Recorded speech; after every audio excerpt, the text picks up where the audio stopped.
Hello बच्चों, good morning to all. आ गए हैं सभी लोग, चेक करो। तो बच्चों, जैसा कि हम लोगों ने बात करी थी पिछले क्लास में, ये बात हुई थी कि कूलम्स लॉ पर जाने से पहले हम लोग क्या करेंगे कि कुछ वेक्टर का कॉन्सेप्ट देखेंगे, है ना। और वेक्टर कॉन्सेप्ट को थोड़ा बहुत रिवाइज करने के बाद हम डिस्ट्रीब्यूशन ऑफ चार्ज में जाएंगे, और डिस्ट्रीब्यूशन ऑफ चार्ज करने के बाद फिर हम कूलम्स लॉ में आएंगे। तो उसी संदर्भ में हम आगे बढ़ते हुए बच्चों स्टार्ट करते हैं कि कॉन्सेप्ट ऑफ वेक्टर्स, है ना। कॉन्सेप्ट्स ऑफ वेक्टर, कहाँ कहाँ पर आपको रिक्वायरमेंट इसकी होनी है और क्या क्या रिक्वायरमेंट होनी है इसकी बात करते हैं। तो जैसे कि पैरेललोग्राम लॉ, है ना। पैरेललोग्राम लॉ में सभी को जानकारी होगी लगभग। पैरेललोग्राम लॉ में क्या होता है कि दो वेक्टर्स जो हैं वो टेल बाय टेल और हेड बाय हेड इंक्लाइंड होते हैं। यहाँ हमने दो वेक्टर दिखाया, वेक्टर ए और वेक्टर बी, इस तरीके से कि दोनों के बीच का ये इंक्लाइनेशन कितना है, थीटा है। तो इस दो वेक्टर का जो टेल बाय टेल इंक्लाइन है, इनका रिजल्टेंट वेक्टर आपको पता होगा या फिर दिमाग में बैठा लें कि वो डायगोनल होता है जो पॉइंट ऑफ इंक्लाइनेशन से ड्रॉ किया जाता है। तो पॉइंट ऑफ इंक्लाइनेशन से जो ड्रॉ किया गया, यहाँ पर हमने इसको आर वेक्टर से दिखाया। यहाँ पर हम इसको लिखते हैं R vector is equal to vector A plus vector B. यहाँ पर वेक्टर बी है और इसके पैरेलल में लाइन ये है हमारा वेक्टर ए। इसको ऐसे दिखा सकते हैं आप इस तरीके से। तो यहाँ पर magnitude of R, magnitude of A plus B, that is equal to under root A square plus B square plus 2ab cos theta, ये होता है, ठीक है। और अगर यहाँ पर इस रिजल्टेंट वेक्टर का फर्स्ट वेक्टर के साथ एंगल देख लिया जाए तो अल्फा जो है ये हमारा है क्या चीज, angle between vector A and vector R. Resultant vector और वेक्टर ए के बीच का एंगल अगर हमारा अल्फा होता है तो यहाँ से जब इस चीज को आगे की तरफ हम बढ़ा देते हैं, यहाँ से परपेंडिकुलर जब डाल देते हैं, तो ये जो ट्रायंगल हमारा बनता है OCD, यहाँ से ये एंगल अगर बच्चों थीटा है तो ये एंगल भी थीटा होता है। यहाँ पर ये पार्ट जो है आपका b cos थीटा और ये पार्ट आपका b sin थीटा होता है ना। इस ट्रायंगल से जब इसका कैलकुलेशन करते हैं तो यहाँ से अल्फा का जो वैल्यू है ये tangent inverse b sin theta upon a plus b क्या हो जाता है, cos थीटा, ये बात होती है। और यहीं पर जब हम दूसरे एंगल को देखते हैं, यहाँ पर बीटा हम मान लेते हैं कि एंगल जो है, angle between vector v and vector r। तो यहाँ से इसका प्लेस वैल्यू केवल अगर हम चेंज कर लें tan इनवर्स, तो ये a sin theta upon b plus a cos theta हो जाता है। इसको आप दूसरे तरीके से ऐसे भी समझ सकते हैं बच्चों, ध्यान से देखें। ये वेक्टर b ले लिया जाए अब, और ये वेक्टर हम a ले लें, ये वेक्टर b और ये वेक्टर a, ऐसा। तो यहाँ से फिर से एक पैरेललोग्राम का फॉर्मेशन कर लें, ये OB हो गया, यहाँ पर A हो गया, यहाँ पर हमने C ले लिया, और यहाँ से इसका ये रिजल्टेंट हो गया, देखते रहें। तो यहाँ पर एंगल अल्फा और यहाँ पर एंगल बीटा ले लीजिए। तो यहाँ से ये वेक्टर A हो गया, ये वेक्टर आपका कौन सा हो गया, B हो गया। यहाँ से फिर एक परपेंडिकुलर डाल लीजिए, ये एंगल आपका थीटा हो गया। जिस तरीके से बच्चों यहाँ पर b वेक्टर था और इसका एक कंपोनेंट b cos थीटा था, तो यहाँ पर a पार्ट है, a वेक्टर है तो a cos थीटा, और इधर में हमारा हो गया कितना, a sin थीटा। तो इस तरीके से यहाँ का जो पूरा ये पार्ट हुआ, ये आपका क्या हो गया, b plus a cos theta. वैसे ही जैसे यहाँ पर ये पूरा पार्ट जो था, यहाँ से यहाँ a हो गया और यहाँ पर b cos थीटा, तो a plus b cos theta पूरी तरह से। तो ये आपका एक छोटा सा पिक्चर है जो रिजल्टेंट वेक्टर वेक्टर ए के साथ कितना एंगल बनाता है, रिजल्टेंट वेक्टर वेक्टर बी के साथ कितना एंगल बनाता है, इस चीज का क्लैरिफिकेशन हो गया। अब इसको बच्चों आगे हम देखते हैं, ध्यान से देखना। अब अगर मान लो कि इसमें पहला कॉन्सेप्ट आता था कि थीटा का वैल्यू अगर 0 डिग्री है तो आर वेक्टर का जो मैग्नीट्यूड है तो magnitude of A plus magnitude of B आता है। किस तरीके से? तो R equal to under root क्या हो गया, A square plus B square plus 2ab cos 0 degree. Theta का वैल्यू कितना रख दिया हमने, एंगल बिटवीन टू वेक्टर्स कितना है, 0 है, तो 0 डिग्री यहाँ पर पुट अप कर दिया। और ये a प्लस बी का होल स्क्वायर हो गया, स्क्वायर रूट कैंसिल हुआ तो ये a प्लस बी हो गया, यानी magnitude of a plus magnitude of b हो गया। यहाँ पर ये आ गया। और अल्फा का वैल्यू लिखें तो टेंजेंट इनवर्स कितना, b sine 0 degree upon a plus b cos 0 degree. यहां से देख ले तो यहां से टेंजेंट इनवर्स, यहां पर साइन 0 डिग्री चूंकि 0 है तो पूरा ही टर्म आपका क्या हो गया, 0 हो गया। यहां से देखो टेंजेंट इनवर्स, यहां पर tangent 0 degree, result will be 0 degree. और यहां से अगर देख लो बच्चों तो अभी भी यहां पर फिगर में आपको दिखाई दे रहा है alpha plus beta equal to theta. तो कई बार हम यहीं से रिजल्ट निकाल लेते हैं, अगर अल्फा आया हुआ रहता है तो थीटा से अल्फा को माइनस करके हम बीटा निकाल सकते हैं। लेकिन अगर कभी भी आपको डायरेक्ट वैल्यू निकालना चाहते हैं तो बीटा का यहां से पुट अप कर लीजिए। साइन 0 डिग्री अगर यहां पर थीटा का वैल्यू अभी भी 0 लिखे हैं तो पूरा टर्म 0 आएगा, यानी अल्फा और बीटा दोनों का ही वैल्यू कितना होगा, 0 डिग्री होगा। यानी कि डायरेक्शन ऑफ जो आर वेक्टर होगा बच्चों will be along vector A and vector b. ऐसा हम क्यों कह रहे हैं आप इसको देख सकते हैं। देखो ध्यान से, यहां पर जो समझने वाली बात है बच्चों वो क्या है, इस पर दिमाग लगाएं, ध्यान से देखें। यहां पर 0 डिग्री का क्या मतलब है, दो वेक्टर हैं ये और ये वेक्टर बी, दोनों वेक्टर के बीच का angle 0 degree, same line same direction. Otherwise दो वेक्टर्स आपस में क्या हो, पैरेलल हो, तो भी थीटा का वैल्यू 0 डिग्री है। यहां पर भी थीटा का वैल्यू कितना है, 0 डिग्री है।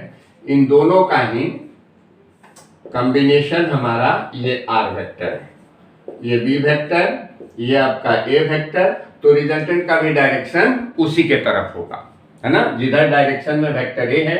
और ये वैल्यू चूंकि cos 0 डिग्री का वैल्यू क्या होता है, 1, और 1 कोसाइन का मैक्सिमम वैल्यू है, इसलिए यहाँ पर r का जो वैल्यू है बच्चों ये r मैक्सिमम कहलाता है, that is equal to a plus b हो जाता है। अब दूसरा कंसेप्ट देखें, अगर मान लो थीटा का वैल्यू हमारा 180 डिग्री होता है तो r का जो मैग्नीट्यूड है, r वेक्टर का मैग्नीट्यूड, वो a वेक्टर का मैग्नीट्यूड माइनस b वेक्टर का मैग्नीट्यूड लिखा जाता है।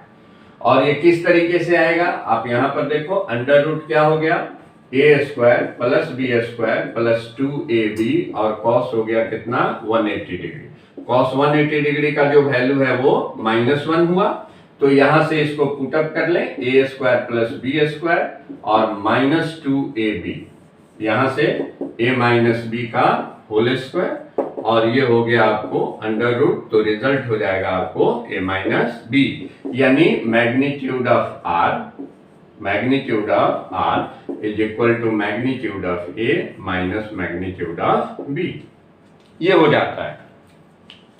अब जरा देखो यहां पर जो बात आती है बच्चों,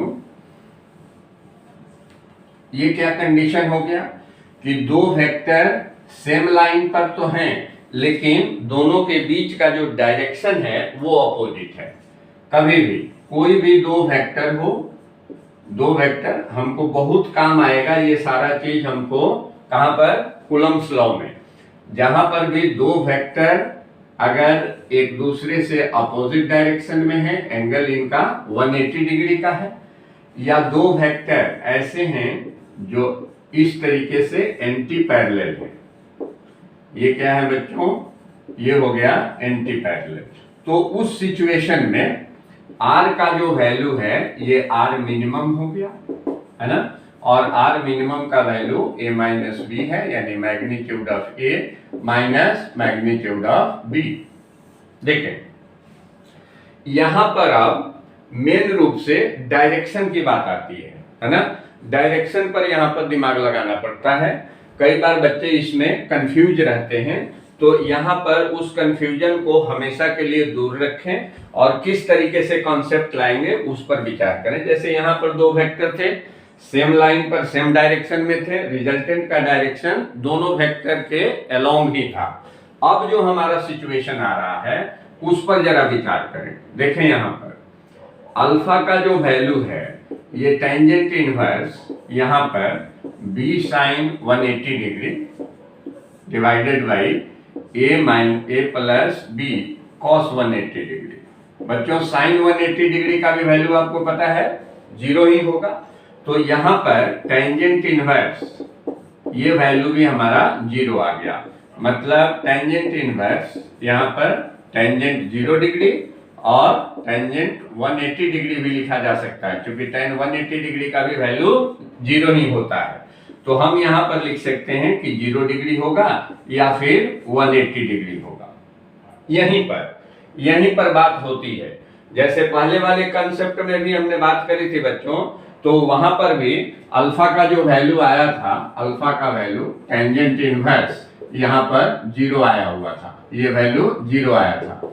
और यहां पर हमने टेंजेंट इनवर्स टेंजेंट केवल 0 डिग्री का बात किया था, है ना।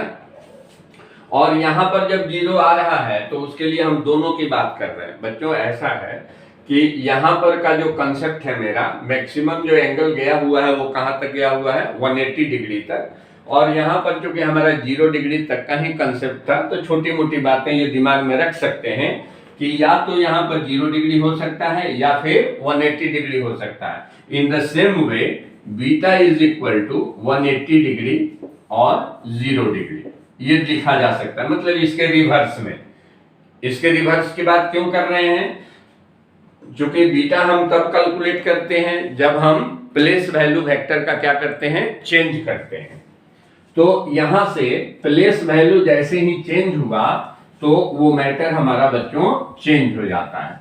तो यानी कि दोनों कंडीशन है हमारे पास। अल्फा अगर 0 डिग्री होता है इसका मतलब रिजल्टेंट वेक्टर जो होगा वो ए वेक्टर के तरफ होगा, और अगर अल्फा का वैल्यू 180 डिग्री होता है तो रिजल्टेंट बी वेक्टर के तरफ होगा। अब इस बात को हम लोग थोड़ा सा क्लियर और समझते हैं किस तरीके से होगा। जैसे मान लो अगर हम ये बात करें कि a का मैग्नीट्यूड b के मैग्नीट्यूड से ज्यादा है, इसका मतलब कि a माइनस बी का वैल्यू जो होगा वो क्या होगा, पॉजिटिव होगा।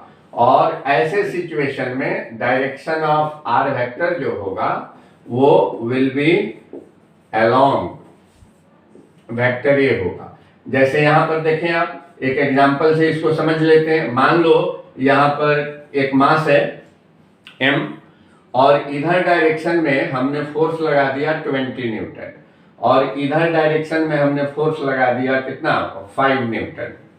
देखो बच्चों, तो जब हम इसका रिजल्टेंट कैलकुलेट करेंगे तो ऐसे हम दिमाग लगाएंगे कि दोनों के बीच का एंगल कितना है, 180 डिग्री है। दोनों एक दूसरे से क्या है, अपोजिट डायरेक्शन में है, और दोनों वेक्टर हैं। फोर्स हमारा क्या है, वेक्टर है। तो इनका जो रिजल्टेंट है, अब आप देखें ये 20 minus 5 that is equal to 15 newton. तो आप इसको देख करके भी अंदाजा लगा सकते हैं, फील कर सकते हैं कि 20 Newton force is applied in this direction and 5 Newton force is applied in its opposite direction, hence resultant will be along this direction. Resultant जो होगा वो इस डायरेक्शन में होगा, क्योंकि 15 न्यूटन का फोर्स इधर ज्यादा है। सेम सिचुएशन में बच्चों यहां पर ध्यान दें, सेम सिचुएशन में क्या हो जाएगा, अगर हम ऐसी बात करें a is less than b, तो a माइनस बी का वैल्यू क्या हो जाता है, निगेटिव हो जाता है। और वैसे सिचुएशन में डायरेक्शन ऑफ r वेक्टर जो होगा will be in opposite direction to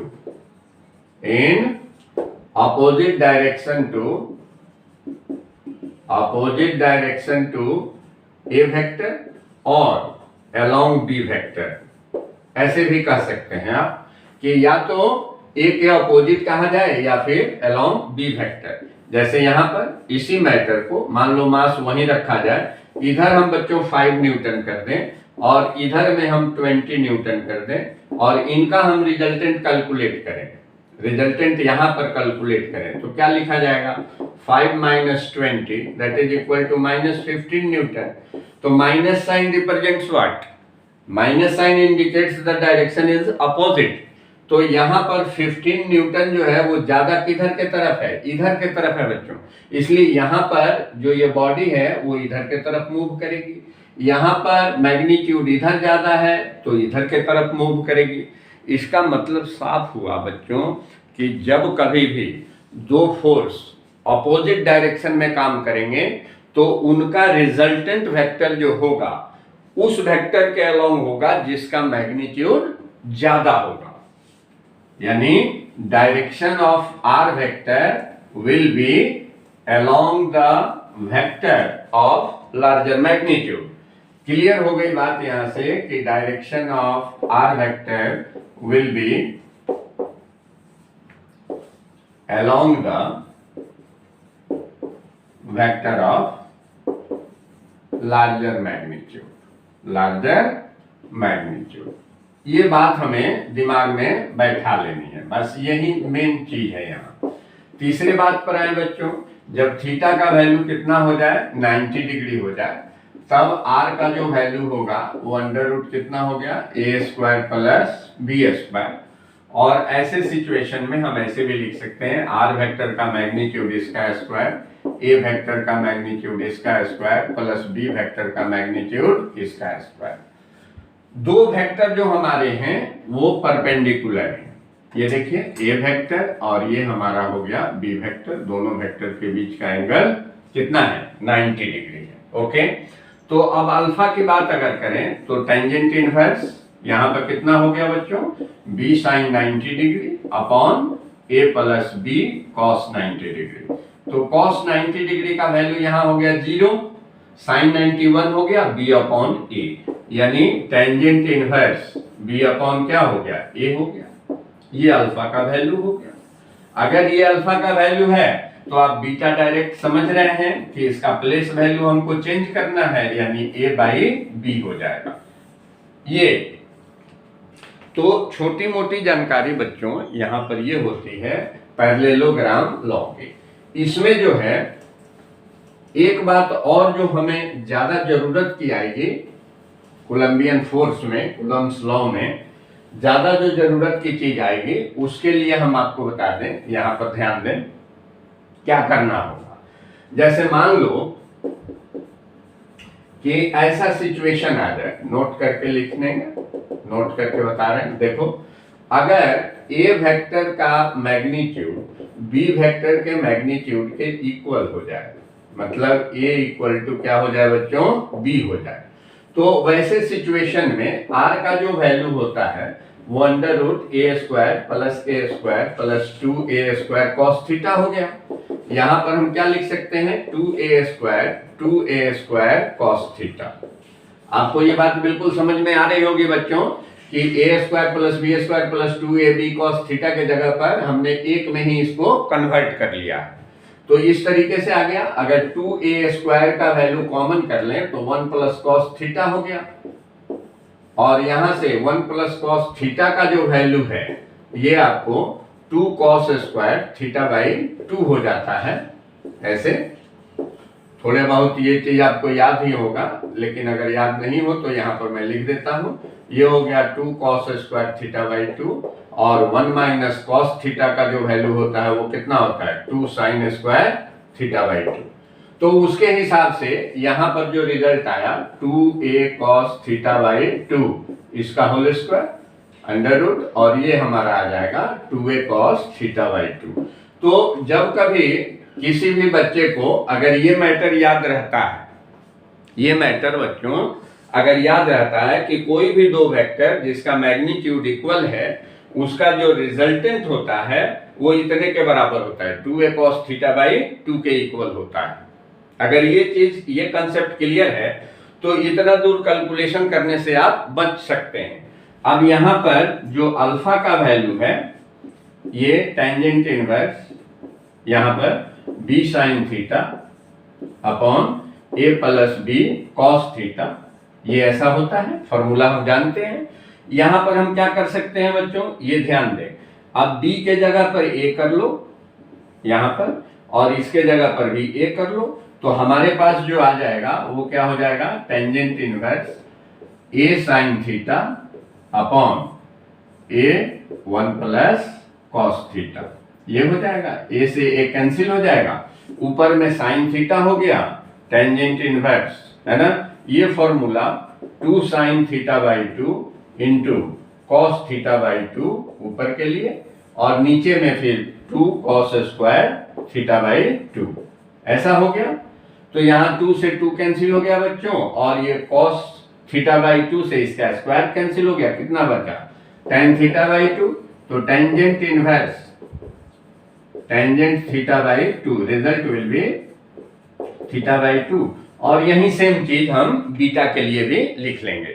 तो कहने का मतलब ये हुआ बच्चों कि दो वेक्टर अगर मैग्नीट्यूड में इक्वल हैं, मैग्नीट्यूड में इक्वल हैं, तो उस हिसाब से रिजल्टेंट का जो मैग्नीट्यूड है वो ये हो गया और डायरेक्शन का जो वैल्यू है अल्फा और बीटा दोनों का वैल्यू कितना हो जाएगा, थीटा बाई 2 हो जाएगा। यही चीज हमारे काम का चीज होता है, ये ध्यान में रखें। तो कहने का मतलब ये हुआ बच्चों कि आपको जब आप फोर्स पढ़ने जा रहे हैं, कूलम्बियन फोर्स पढ़ने जा रहे हैं, इलेक्ट्रोस्टैटिक फोर्स पढ़ने जा रहे हैं, तो फोर्स क्या है, एक वेक्टर फिजिकल क्वांटिटी है और वेक्टर फिजिकल क्वांटिटी के लिए जब कभी भी दो या दो से अधिक वेक्टर का रिजल्टेंट हमको कैलकुलेट करने के लिए आएगा तो हम वहां पर इस बात का इस्तेमाल करेंगे। सबसे पहले तो दो वेक्टर के लिए इस्तेमाल करेंगे हम लोग, उसके बाद सुपरपोजिशन में जब जाएंगे तो दो या दो से उससे अधिक वेक्टर के लिए भी हम काम करेंगे। तो फोर्स क्या है हमारा, वेक्टर फिजिकल क्वांटिटी है। जब दो फोर्स सेम डायरेक्शन में मिलेगा हम दोनों वेक्टर के मैग्नीट्यूड को ऐड कर देंगे, दोनों फोर्स को ऐड कर देंगे और डायरेक्शन ऑफ रिजल्टेंट पूछेंगे तो उसी के अलोंग हो जाएगा। दोनों जब अपोजिट डायरेक्शन में हो जाएंगे बच्चों, है ना, तो उनका हम मैग्नीट्यूड का सब्ट्रैक्शन कर लेंगे, रिजल्टेंट का मैग्नीट्यूड आ जाएगा। और उस तरीके से डायरेक्शन हम किसके तरफ मानेंगे रिजल्टेंट का, उस वेक्टर के तरफ, उस फोर्स वेक्टर के तरफ जिसका मैग्नीट्यूड ज्यादा है। अगर इधर वाले फोर्स का मैग्नीट्यूड ज्यादा है डायरेक्शन इधर के तरफ बताएंगे, इधर वाले फोर्स का मैग्नीट्यूड ज्यादा है तो डायरेक्शन इधर के तरफ बताएंगे। उसको हमने अभी प्रूव किया है। तो क्लियर है बच्चों इस तरह के बात। तीसरे जो वेराइटी थी वो हमने परपेंडिकुलर वाले में लिया, तो मैक्सिमम जो केस आएगा वो परपेंडिकुलर वाले का ही मिलेगा, अपोजिट और सेम डायरेक्शन वाला भी मिलेगा, लेकिन इसका कॉन्सेप्ट ज्यादा आता है कि जब दो वेक्टर्स आपस में परपेंडिकुलर हो और परपेंडिकुलर के साथ साथ क्या हो बच्चों, दोनों का मैग्नीट्यूड इक्वल हो। तो कहने का मतलब क्या हुआ, अब देखो यहाँ पर मान लो कि इधर के तरफ वेक्टर ए है और इधर के तरफ भी वेक्टर ए है, क्लियर कट बात है। तो यहाँ पर दोनों के बीच का एंगल कितना हो गया बच्चों, 90 डिग्री हो गया। हमें पता है कि रिजल्टेंट जो होगा वो 2 होगा, ए होगा और cos 90 डिग्री बाई 2 हो गया। एक लाइन में 2a और cos 45 डिग्री 1 बाई √2 हो गया, तो रिजल्ट √2a होगा। पक्की बात हो गई। और अल्फा और बीटा दोनों का जो वैल्यू है वो थीटा बाई 2 है, यानी 90 डिग्री बाई 2 हो गया, तो ये हमारा हो गया 45 डिग्री। कहने का मतलब ये हुआ। तो 45 डिग्री का मतलब क्या हुआ कि यहाँ पर ये डायरेक्शन हो गया हमारा 45 डिग्री का, ये हमारा रिजल्टेंट हो गया। तो जहां कहीं भी दो वेक्टर हमको इक्वल मैग्नीट्यूड का दिखेगा और परपेंडिकुलर दिखेगा, तो कहने का मतलब क्या हुआ बच्चों, अगर ये वेक्टर है ये वेक्टर है नहीं, तो इसका जो डायरेक्शन होगा रिजल्टेंट का वो इधर आएगा। यहां पर हमने ये काम कर लिया। मान लो अगर यहां पर है ऐसे है, इधर दोनों इक्वल वेक्टर हैं, तो इनका मैग्नीट्यूड जो होगा वो कितना होगा, √2a ही होगा, लेकिन डायरेक्शन इधर के तरफ होगा। अब मान लो कि हमने जो है ये सभी क्वाड्रेंट का अलग अलग हमने कर लिया और ये चीज हो गया। अब आप देख लें यहाँ पर सारा चीज आपका क्लियर हो गया। मान लीजिए कि यहाँ पर F आएगा, यहाँ पर F आएगा, ठीक। तो यहाँ पर जो रिजल्टेंट का मैग्नीट्यूड होगा वो √2f हम डायरेक्ट लिख सकते हैं। अगर एंगल कितना है 90 डिग्री है, तो यहाँ पर एंगल अगर 90 डिग्री है दोनों का, तो यहाँ पर भी √2f, यहाँ पर भी आपका √2f हो जाएगा। ये 90 डिग्री का एंगल, इधर में f है, इधर में f है, इधर f है, इधर f है, यहाँ पर भी क्लियर है। तो ये मैटर कुछ ना कुछ क्लियर बता देता है। मान लो कि दो वेक्टर हैं, दोनों इक्वल हैं और दोनों के बीच का एंगल बच्चों 60 डिग्री है, तो आप रिजल्टेंट का डायरेक्शन डायरेक्ट ऐसे बना सकते हैं। ये अगर f है और ये अगर f है, तो यहाँ पर कितना हो जाएगा बच्चों, ये f हो गया, यहाँ पर 2 हो गया फॉर्मूला के अनुसार हमारा, और cos कितना 30 डिग्री, यहाँ से 2f और cos इतना, तो cos 30 डिग्री, ये 2 हो गया, f हो गया, cos 30 डिग्री हमारा √3/2 हो गया। रिजल्ट जो होगा वो √3f आएगा। अल्फा और बीटा का वैल्यू पूछा जाएगा तो 30 डिग्री आ जाएगा, कहानी खत्म। तो इस टाइप के जो कॉन्सेप्ट्स हैं, है ना, तो वहां पर जब न्यूमेरिकल्स आएंगे कोलंबियन फोर्स में, हम वहां पर इतना समय नहीं गंवा करके बिल्कुल आसानी से इसको कैलकुलेट कर सकते हैं। ये चीज हो गई, ध्यान रहे बच्चों। दूसरी बात जो है, मान लीजिए कोई भी वेक्टर है, किसी भी वेक्टर का अगर रिप्रेजेंटेशन हमको करना है, आर वेक्टर है, तो आर वेक्टर मैग्नीट्यूड और साथ में यूनिट वेक्टर, या इसको ऐसे कहा जाता है r vector magnitude r cap, इस तरीके से भी रिप्रेजेंट करते हैं। कहने का मतलब ये हुआ बच्चों कि कोई अगर एक वेक्टर है और उसी वेक्टर को अगर उस वेक्टर के ही मैग्नीट्यूड से डिवाइड कर दिया जाए, तो रिजल्टेंट जो होता है वो यूनिट वेक्टर के डायरेक्शन को रिप्रेजेंट करता है। तो यहां से आप इसको आर वेक्टर आर कैप भी दिखा सकते हैं। तो यहां से आर वेक्टर का मतलब क्या हो गया कि आर यूनिट वेक्टर। अगर मान लो हम आर एक्स वेक्टर दिखाना चाहते हैं तो मतलब क्या हुआ r x i. R y vector दिखाना चाहते हैं तो क्या लिखेंगे आर वाई जे, और आर जेड वेक्टर अगर दिखाना चाहते हैं तो आर जेड के कैप दिखाएंगे, क्योंकि यहाँ पर ये 3 डायरेक्शन के अनुसार एक्स वाई जेड है हमारा, है ना। तो इधर साइड में आई, इधर साइड में जे और इधर साइड में के। कहीं कहीं पर हम इसको ऐसे भी दिखा देते हैं बच्चों, इस तरीके से, ये आई है, ये जे है, और यहाँ पर इसको डॉट बना के दिखा देते हैं। इतना ही से हमारा के काम चल जाता है। तो इस तरीके का कहीं पर भी जो रिप्रेजेंटेशन हमारा आएगा हम उस तरीके से रिप्रेजेंट करेंगे बच्चों। अब देखो दूसरी बात,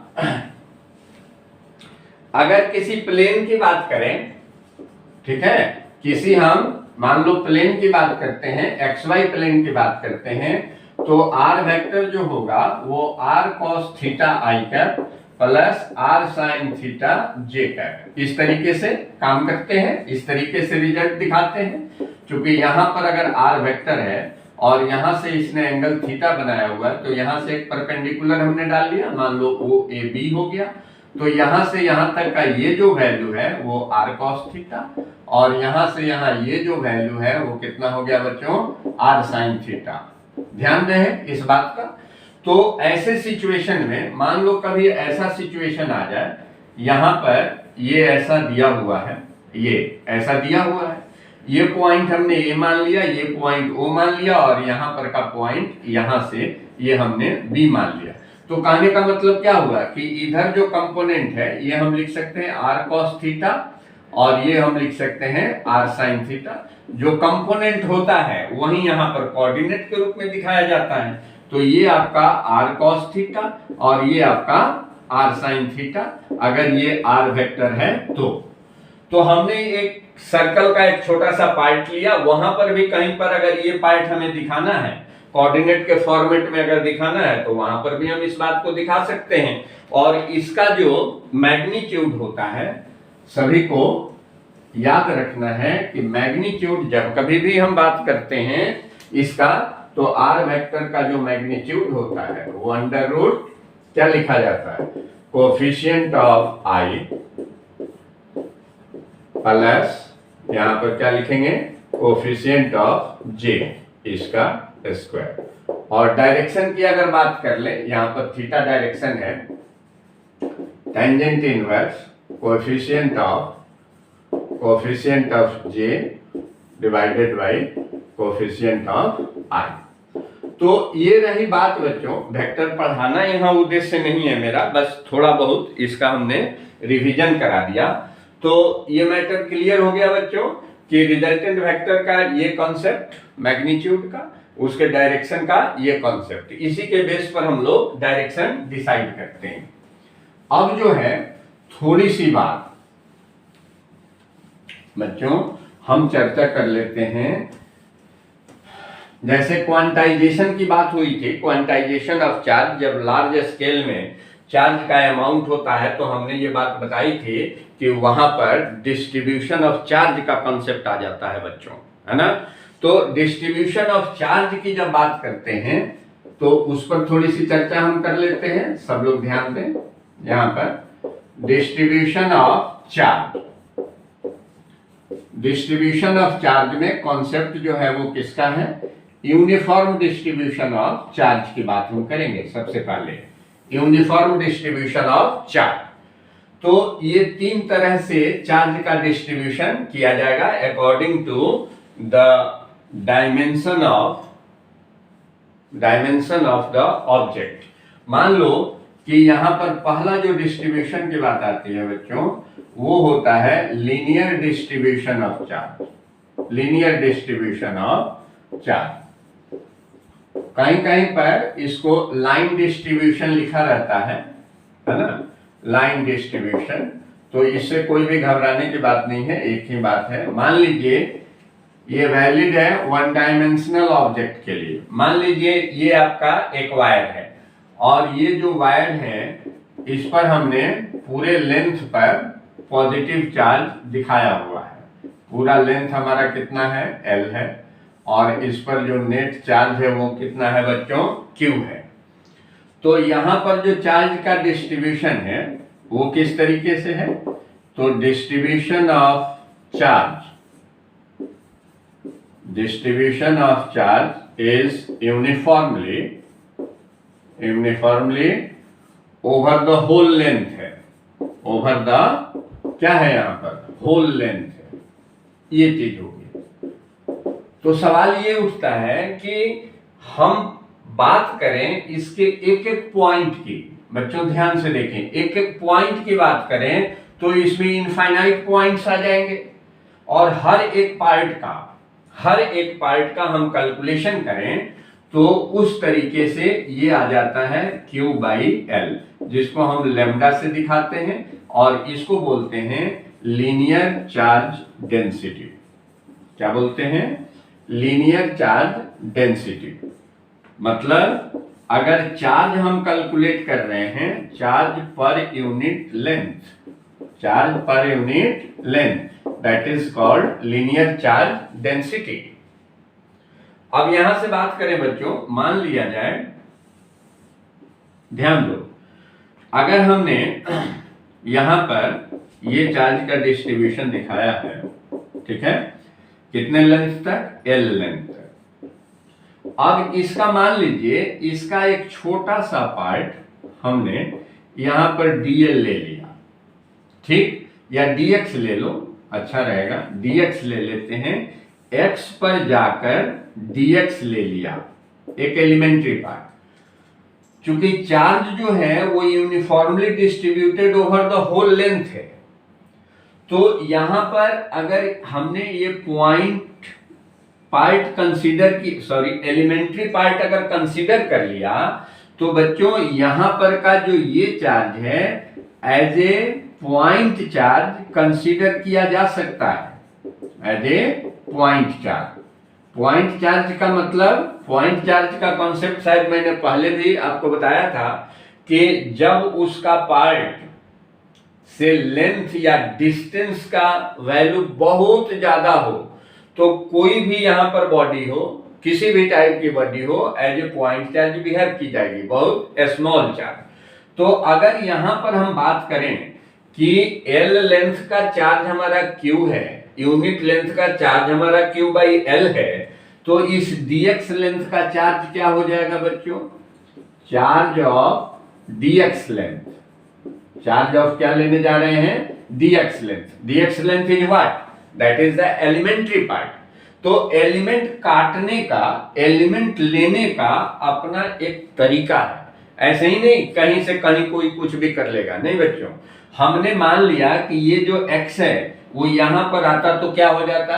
0, और यहां पर आ जाए x बढ़ के तो क्या हो जाएगा? l हो जाएगा। ये कॉन्सेप्ट दिमाग में रखें। Beginning is from x equal to 0 and last point, final destination point is x is equal to L. Then elementary part will be taken as dx, and this amount of charge will be represented by dq, and that is lambda dx, q by L into dx। ये unitary method से बनाया हुआ है कि L length पर charge cube है, unit length पर जो चार्ज होगा उसका वैल्यू कितना होगा। तो charge per unit length, linear charge density हम इस तरीके से कैलकुलेट करेंगे। मान लो बच्चों, ध्यान दें, मान लो कि ये एक यूनिफॉर्म रॉड है। क्या है ये? यूनिफॉर्म रॉड है, मान लिया जाए, और इस पर चार्ज ऐसा है। इसी तरह की बात है, इसी तरह की बात है ना। फिर से इसका लेंथ जो है वो क्या है? L है, और नेट जो टोटल चार्ज है हमारा वो कितना है? Q है। यहां पर भी एलिमेंट लेने का जो हमारा तरीका होगा वो x पर जाकर के dx, ऐसे इसका छोटा पार्ट ले लिया जाएगा, और फिर से dq का जो वैल्यू होगा वो इसी तरीके से लिखा जाएगा। मान लीजिए बच्चों, इस चीज को हमने क्या किया कि एक सर्कुलर वायर ले लिया। ध्यान दो, क्या लिया? यहां पर एक सर्कुलर चार्ज्ड वायर ले लिया गया, चार्ज्ड वायर ले लिया हमने। सभी पर इसके लेंथ पर क्या है? चार्ज डिस्ट्रीब्यूटेड है, लेंथ पर चार्ज डिस्ट्रीब्यूटेड है, इस तरीके से हमने दिखा दिया। और इसका जो सेंटर है वो ले लिया, रेडियस जो इसका है वो r ले लिया। तो कहने का मतलब है कि जिस तरीके से यहां पर ये लेंथ दिखाई दे रहा था, ये लेंथ दिखाई दे रहा था, ये लेंथ दिखाई दे रहा था, तो ये इंडलेस वायर हो गया एक तरीके से। तो हमने क्या कहा? हमने क्या कहा? इसका जो लेंथ होगा वो कितना हो जाएगा बच्चों? 2 पाई r हो गया, 2 पाई r हो गया। और यहां पर जब लेमडा की बात करेंगे तो q by l that is equal to q by 2 pi r हो गया। अब सवाल ये है बच्चों, यहां पर ध्यान दें, सवाल क्या है कि यहां पर जो एलिमेंट हम ले रहे हैं वो एलिमेंट लेने का मेरा क्या तरीका होगा? देखें यहां से ध्यान से। तो ऐसे सिचुएशन में हमको कहां पर जाना है? इसके पेरिफेरी पर जाना है, लेंथ पर जाना है। तो मान लीजिए कि हमने यहां से और यहां से 2 पॉइंट लिया, जैसे यहां पर लिया था, यहां पर एक पॉइंट और यहां पर एक पॉइंट, 2 पॉइंट लिया था, वहां से बीच से इसको कट किया था। वैसे ही यहां पर हम ले लें 2 पार्ट यहां से ले रहे हैं, लेकिन इसका सभी का जो सेंटर है वो डिसाइडेड है कहां पर? O पर। तो यहां से इसको हम मिला लें और यहां से इसको हम मिला लें, दोनों पॉइंट को। तो ये बच्चों हमारा जो हो गया पूरे लेंथ का एलिमेंट्री पार्ट हमारा क्या हो गया? dl हो गया। गौर से समझे। तो यहां पर अगर इसको क्वाड्रेंट के हिसाब से सोच लें बच्चों, ऐसे देख लें अगर आप, तो यहां से ये एंगल कितना हो गया? थीटा। तो इस एलिमेंट्री पार्ट के कारण यहां जो एंगल बना हुआ है ये कितना हो गया? D theta. तो यहां पर हम कैसे बात करेंगे? घूम करके देखें, चूंकि पार्ट आपका सर्कुलर है तो सर्कुलर का मतलब एंगुलर मेजरमेंट है। यहां पर जो था वो क्या था बच्चों? केवल और केवल लीनियर मेजरमेंट था, तो हमने केवल लेंथ के हिसाब से काम कर लिया। यहां पर जो है हमारा एंगुलर मेजरमेंट है, इसलिए हम एंगल पर जाकर, थीटा पर जाकर डी थीटा का एलिमेंट लेंगे।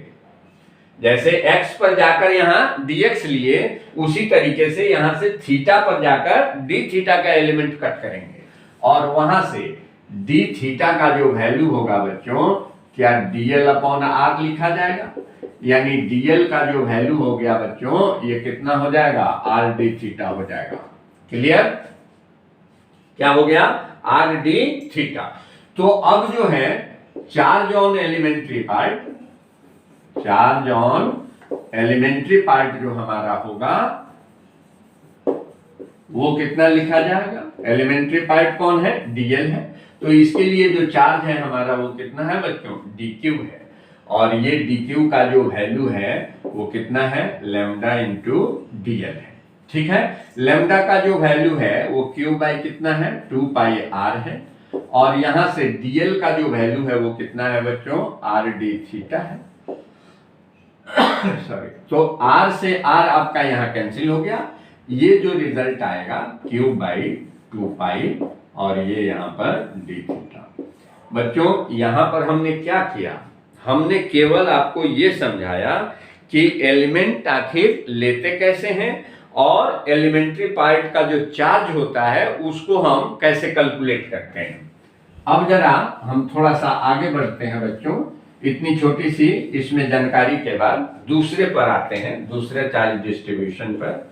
दूसरे टाइप का जो चार्ज डिस्ट्रीब्यूशन है वो हमारा है सरफेस, सरफेस और एरियल डिस्ट्रीब्यूशन ऑफ चार्ज। इसका नाम है सरफेस और एरियल डिस्ट्रीब्यूशन ऑफ चार्ज। यानी चार्ज इज डिस्ट्रीब्यूटेड, क्या हो गया, चार्ज इज डिस्ट्रीब्यूटेड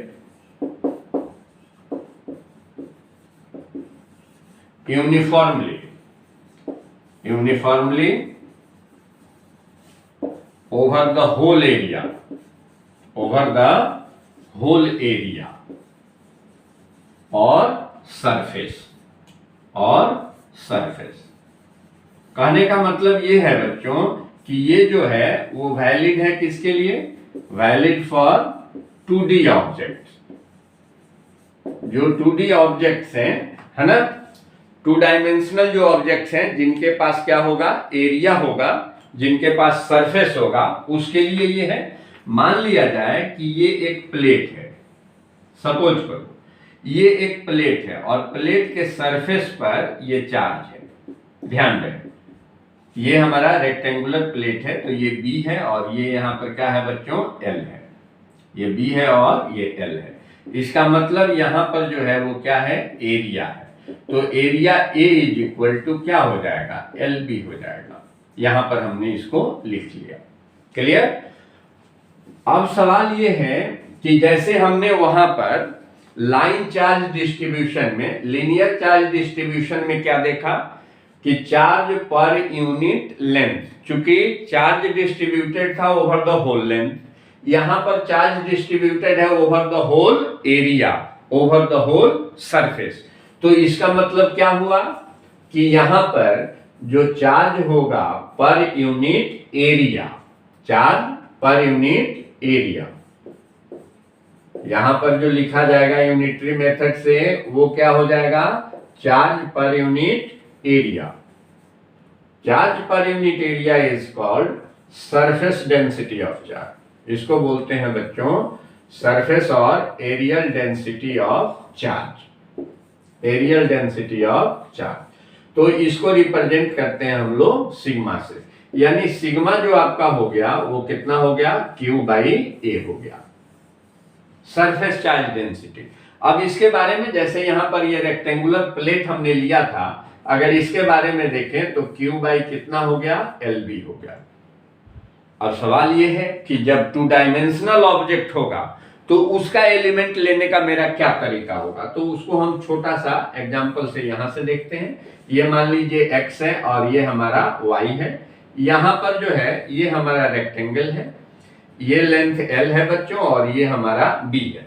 अगर मान लीजिए हम इधर साइड से चलना चाहते हैं, सपोज करो x पर जाकर हमने क्या किया कि dx पार्ट को यहां पर कट किया, देखें यहाँ पर dx पार्ट को हमने कट किया। तो यहां पर जब हम विचार करेंगे बच्चों, तो जैसे वहां पर एलिमेंट्री पार्ट का हमारा क्या कंसीडर किया था, लेंथ कंसीडर किया था, उसी तरीके से जो एलिमेंट्री पार्ट हमने यहां कंसीडर किया है उसका हम क्या करेंगे, एरिया ले लेंगे। तो यहां पर बेसिकली बात करेंगे area of elementary part, area of क्या लेंगे, एलिमेंट्री पार्ट। ओके, तो एरिया ऑफ एलिमेंट्री पार्ट जो होगा बच्चों वो डीए हो जाएगा। अब डीए जो लिखा जाएगा तो यहां ध्यान से देखें, इसमें हमने लेंथ वाले में हमने क्या लिया है, dx, और इधर वाले में तो कोई परिवर्तन नहीं है, यहां तो हर जगह पर वैल्यू क्या है, सेम है। तो ये b हमारा यहां भी आपको अलाइव है, तो इसका जो एरिया होगा बच्चों वो क्या लिखा जाएगा, dA, और ये वैल्यू हमारा कितना लिखा जाएगा, b dx। ऐसे सिचुएशन में charge of elementary part, charge of elementary part जो होगा वो हम कैसे कंसीडर करेंगे, charge of elementary part that will be equal to dq and dq is equal to sigma dA।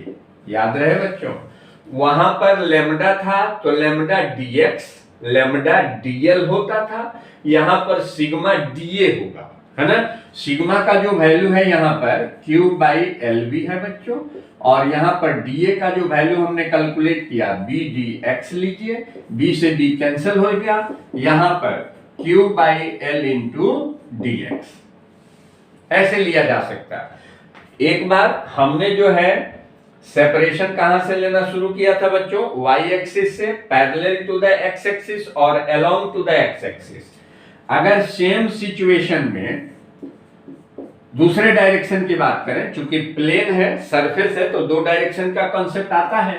यहां पर अगर हम ऐसे बात कर लें, इधर से चलना शुरू करें, मान लीजिए हम गए कहां पर, y पर जाकर के अगर यहां पर एक एलिमेंट्री पार्ट हम ये कट कर लें और इसको हम नाम दे दें कितना, dy का, तो इस सिचुएशन में यहां पर देखें बच्चों, यहां पर डायरेक्ट लिखते हैं dA का जो वैल्यू हमारा होगा, तो यहां पर क्या चीज नहीं बदला हुआ है, लेंथ नहीं बदला हुआ है।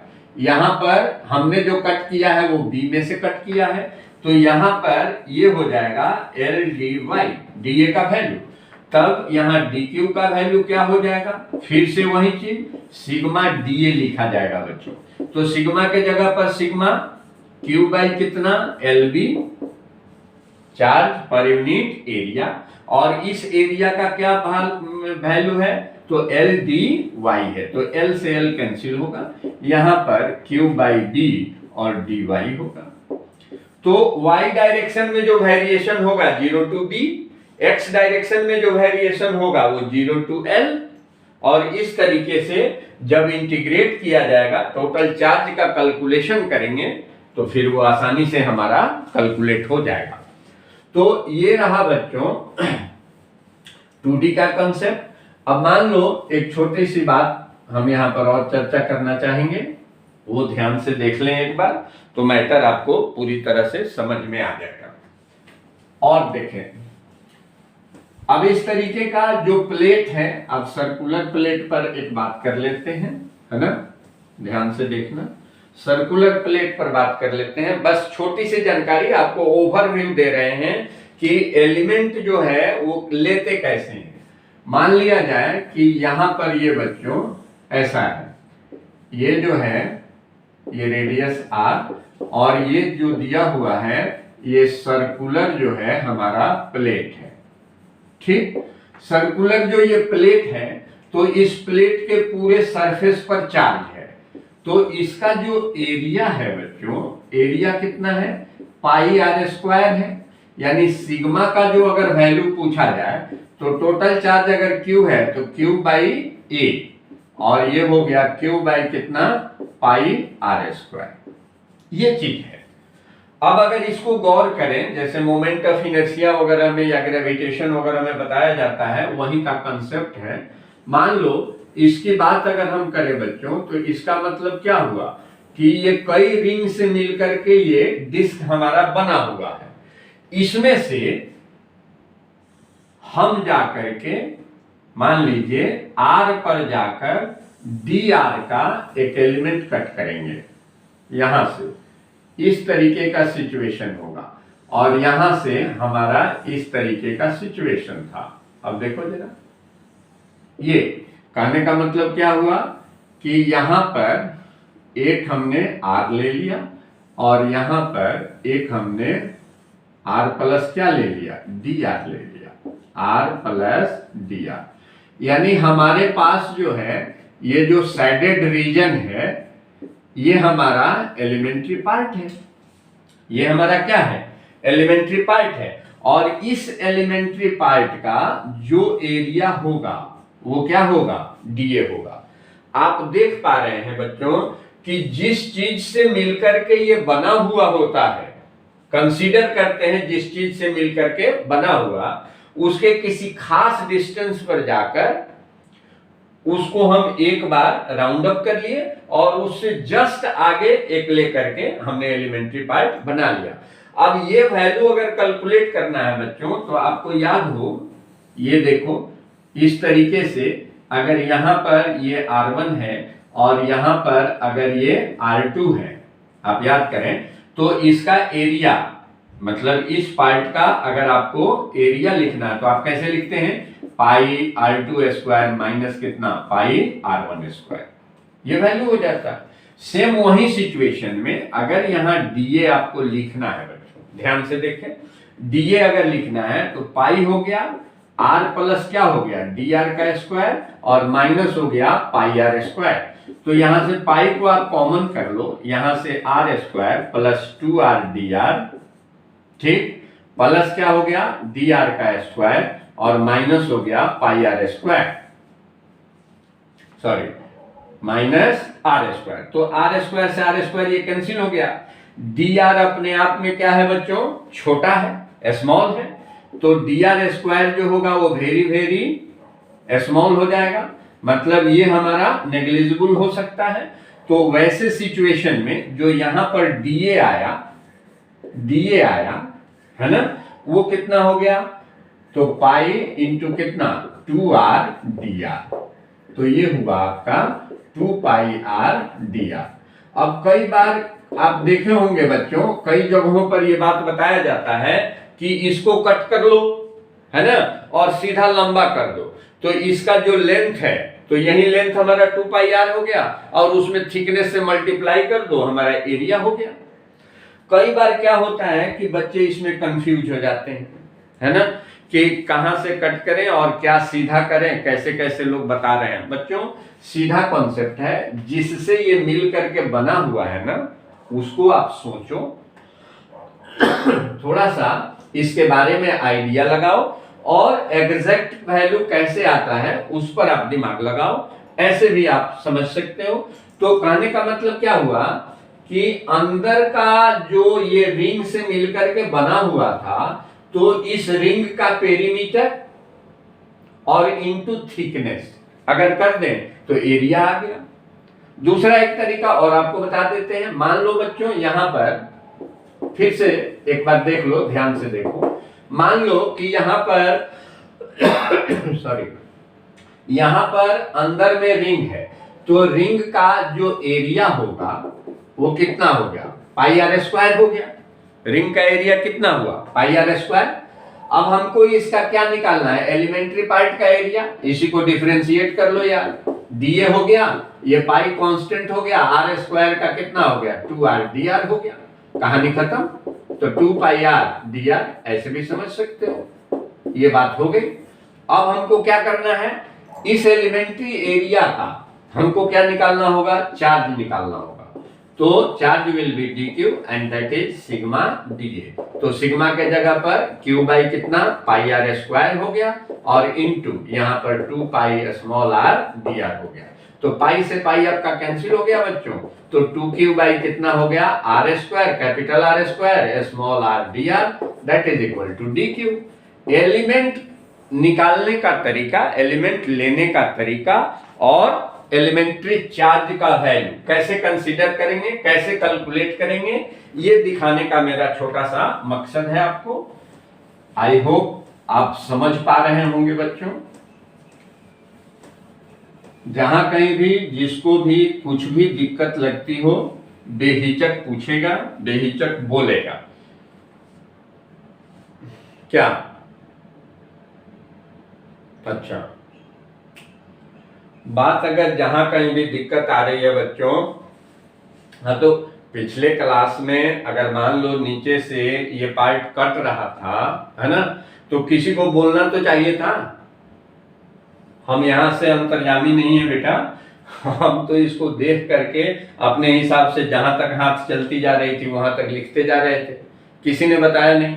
कोई बात नहीं बेटे, अब से इसीलिए मैंने इसका बाउंड्री लाइन खींच दिया कि आपको कोई परेशानी नहीं हो।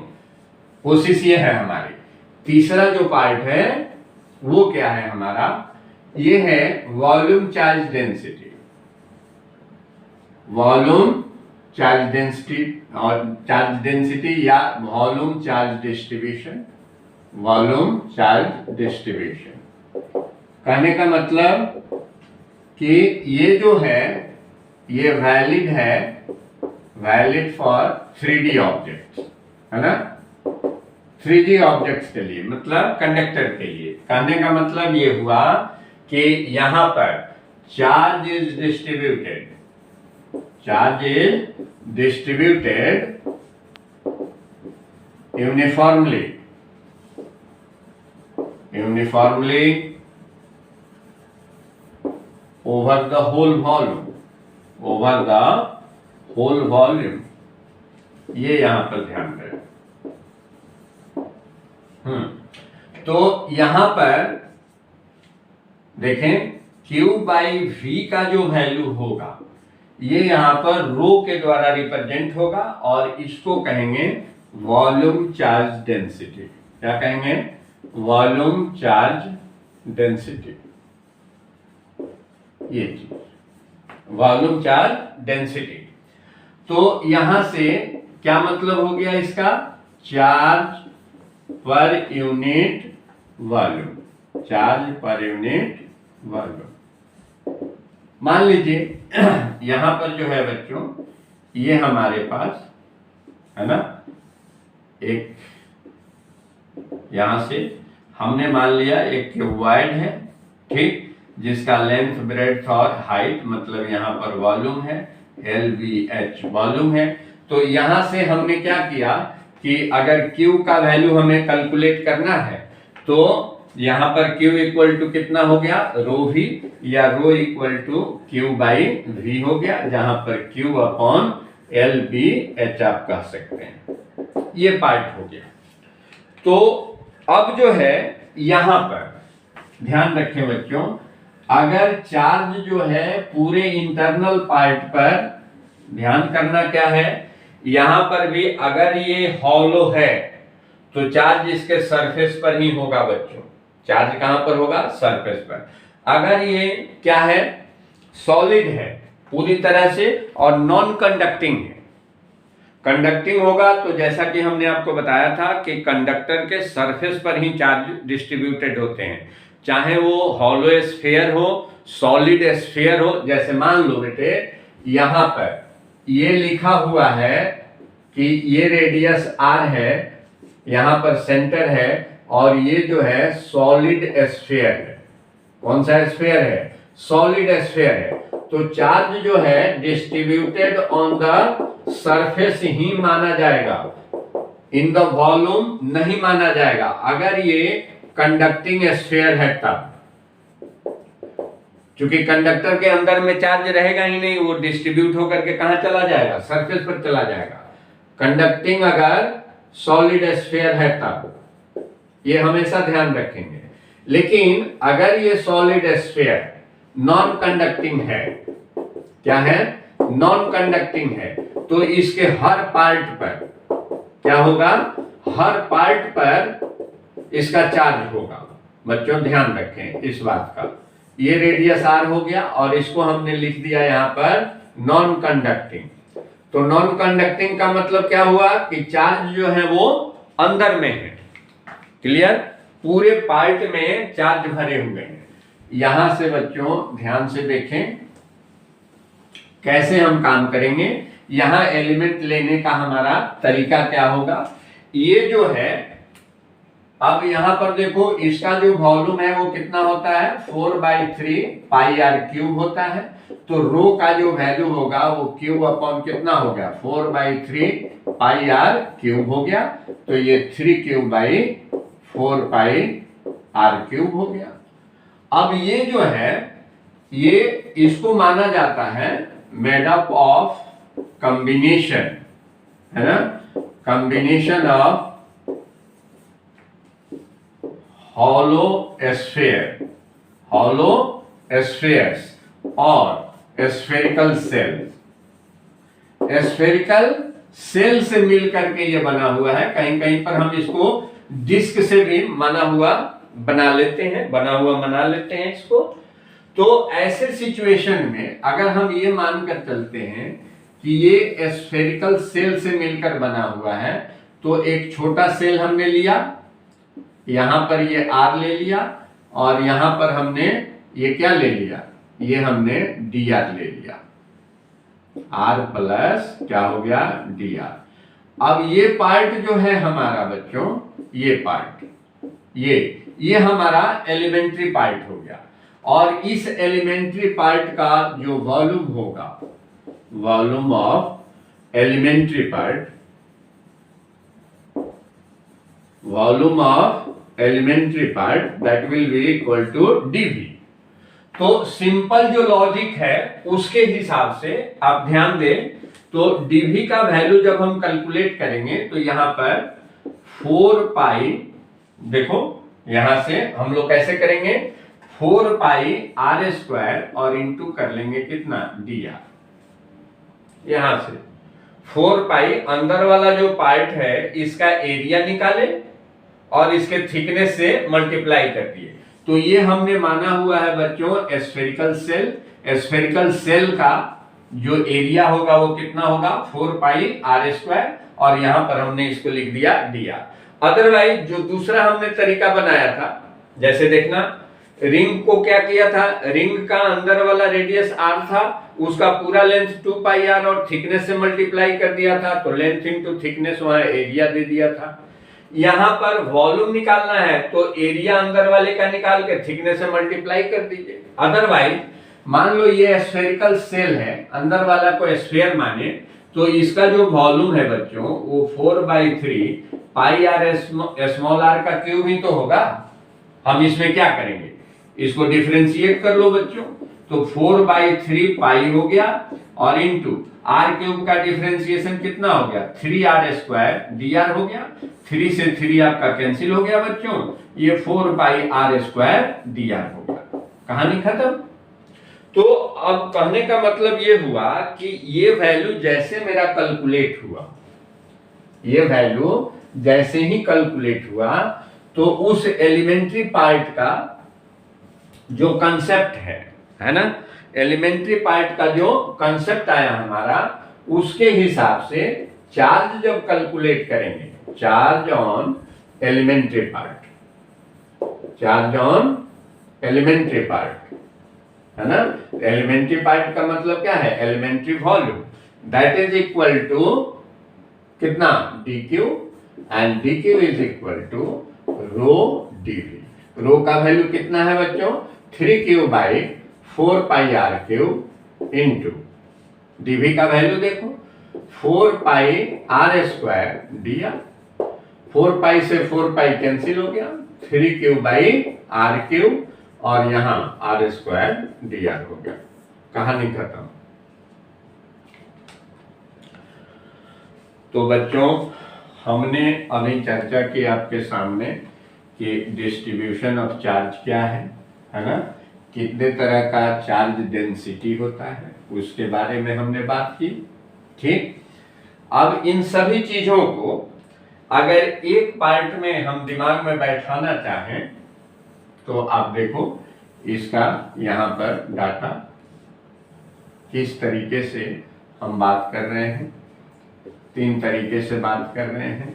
पहला जो है ये हमारा लीनियर है, दूसरा जो है हमारा वो क्या है सरफेस है, तीसरा जो है हमारा वो क्या है वॉल्यूम है। मतलब यहां पर देखो ये डिस्ट्रीब्यूशन ऑफ चार्ज, पूरे को हम एक जगह पर समराइज करते हैं। तो डिस्ट्रीब्यूशन ऑफ चार्ज का हमने चार्ट बनाया है ना। इसकी जो डेंसिटी है, इसकी जो डेंसिटी है वो आपका लेमडा है क्यू बाई एल। इसकी जो डेंसिटी है ये यहां पर सिग्मा है जो क्यू बाई ए है। यहां पर जो इसकी डेंसिटी है, वॉल्यूम डेंसिटी, वो रो है यानी क्यू बाई आपका वी है। अगर यहां पर हम बात करें, ध्यान दो, इसके यूनिट की बात कर लें, अब यूनिट की बात कर लें यहां पर, तो लेमडा का जो यूनिट होगा वो क्या होगा, कूलम्ब पर मीटर। यहां जो यूनिट होगी वो क्या होगी, कूलम्ब पर मीटर स्क्वायर। यहां पर जो यूनिट होगी वो हम क्या लिखेंगे, कूलम्ब पर मीटर क्यूब। डायमेंशनल फॉर्मूला की बात करेंगे, डायमेंशनल फॉर्मूला है ना, तो ATL पावर -1, यहां पर ATL पावर -2, यहां पर ATL पावर -3। क्लियर। एलिमेंट लेने का जो तरीका है, एलिमेंट लेने का तरीका x2 dx, यहां पर जो एलिमेंट लेने का हमारा तरीका है, ठीक है, एलिमेंट जो लेने का हमारा तरीका है वो r पर जाकर दिया, ठीक। और यहां पर भी एलिमेंट जो है हमारा वो किस तरीके से होगा, r पे जाके दिया, इस टाइप का। तो यहां पर जो ये एलिमेंट लेने का हमारा तरीका है, यहां से जो dq हमारा आएगा वो लेमडा dx होगा। यहां पर जो dq हमारा आएगा, ठीक है, तो यहां पर एक मिनट, यहां पर जो होगा ये dq का जो वैल्यू होगा वो कितना होगा, लेमडा da होगा। और यहां पर जो dq होगा हमारा, सॉरी लेमडा da बोल रहे हैं, सिग्मा da, और dq जो हमारा होगा यहाँ पर रो dv। क्लियर। तो कहने का मतलब क्या हुआ कि यहाँ पर लेमडा, ये सिग्मा, और ये हमारा क्या हो गया, रो। तो लेमडा सिग्मा रो 1d 2d 3d, 1d 2d और 3d, 3d में भी कैसा, non conducting.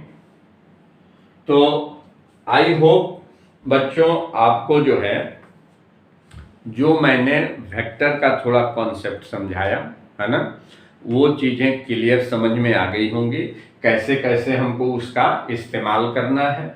Distribution of charge कितने तरह का होगा, डेंसिटी ऑफ चार्ज कितने तरह की होगी, और किस किस तरीके से हम एलिमेंट लेकर के, एलिमेंट्री पार्ट का जब लेंथ होगा, एरिया होगा, जब वॉल्यूम होगा, तो किस किस तरीके से चार्ज का कैलकुलेशन करेंगे, और उसमें एलिमेंट्री पार्ट का जो चार्ज है उसको कैसे कैलकुलेट करेंगे।